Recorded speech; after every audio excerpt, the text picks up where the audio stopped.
Namaste. I'm Gwyn, and I'm so happy that I'm bringing you this Level 1 Immersion, Level 1 Foundations 4-day class finally to an online platform. It's something that I've been teaching since 2003, so 17 years, and of refining and playing, and I've seen it bring so much joy. I've seen it bring so much insight to therapists and brand new people walking onto the platform over the nearly close to 20 years of teaching this class, and all the colleagues are now sharing it around as well. So I'm so happy to give it as an online platform. There's something that you will miss out through this program, and that's that you don't get the community, which is a big part of this class. You don't get this maybe space to have a deep inward reflection and be around nature. But outside of that, you have this maybe some insight of how we can move the body and be movement to be a therapy, and also to maybe look at the principles and see how they can just move off the mat and be applied in all aspects of your life. So what is Zenthai Shiatsu? You could say it's on the surface level, it's the integration of Zen Shiatsu, Japanese, traditional Thai massage, and allopathic or Western civilization osteopathic technique. And Zen Shiatsu, if you like, which was my foundation, is you could say acupuncture without needles, but it's far more than that.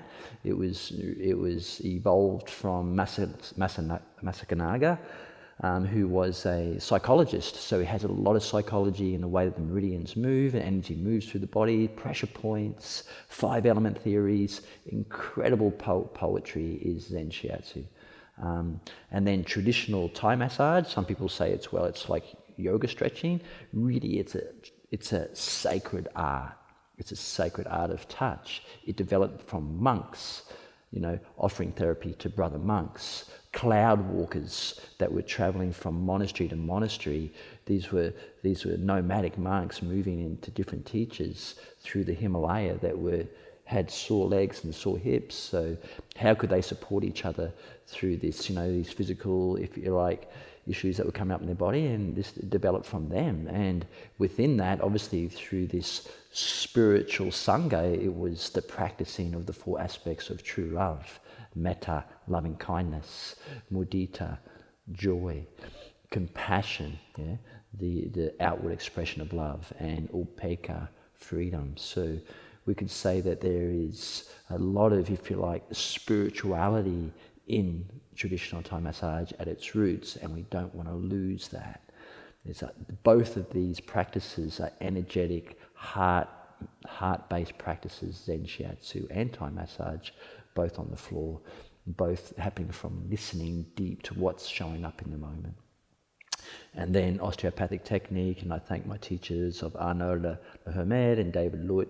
They've really supported me, and Roland Coombs, that have supported me on this path of sharing this, if you like, allopathic practice of how do we bring blood flow and to these fixated parts of the body and the structured body, free it up in a way that maybe no other therapy can. So it brought a whole, if you like, structural lens that's really supported me, my practice, that then has filtered out to thousands of others.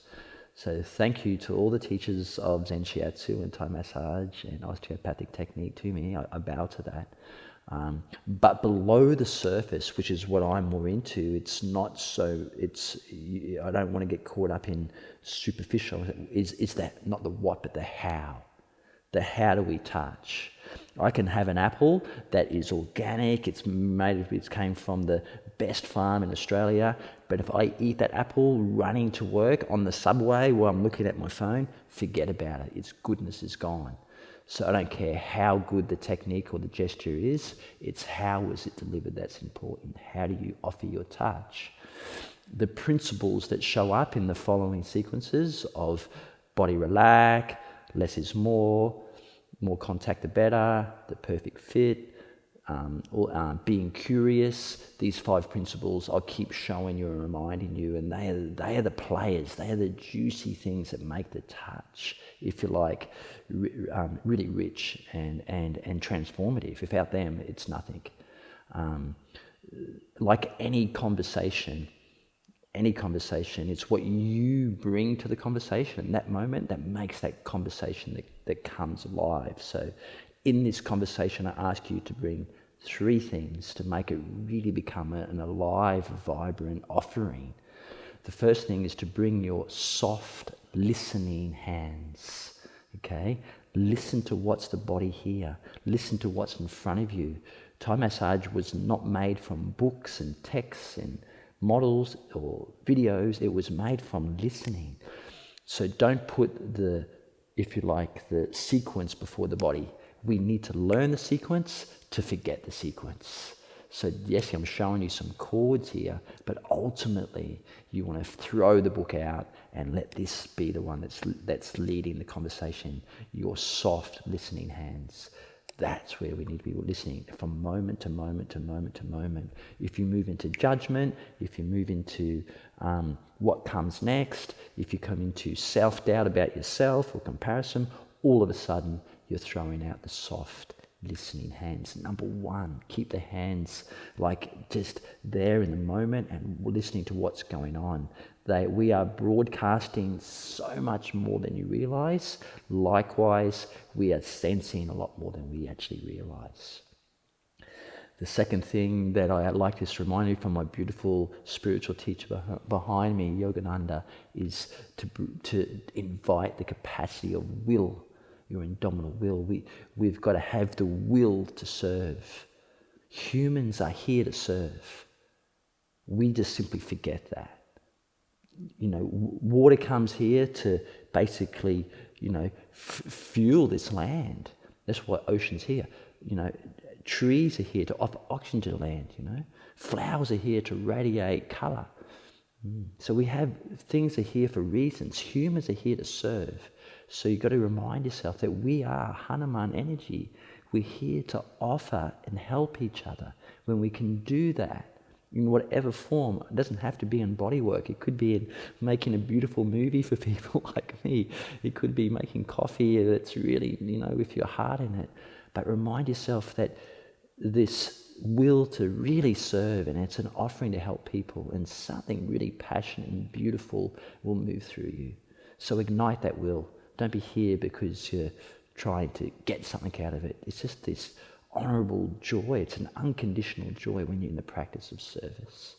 So I really ask you to tap into that. And the third thing is really that too. It really comes from that. This practice is joyful. It's passionate. I love offering this work to my friends, my brothers and sisters, whether I've met them for the first time or if I've known them for 20 years. It's a great joy.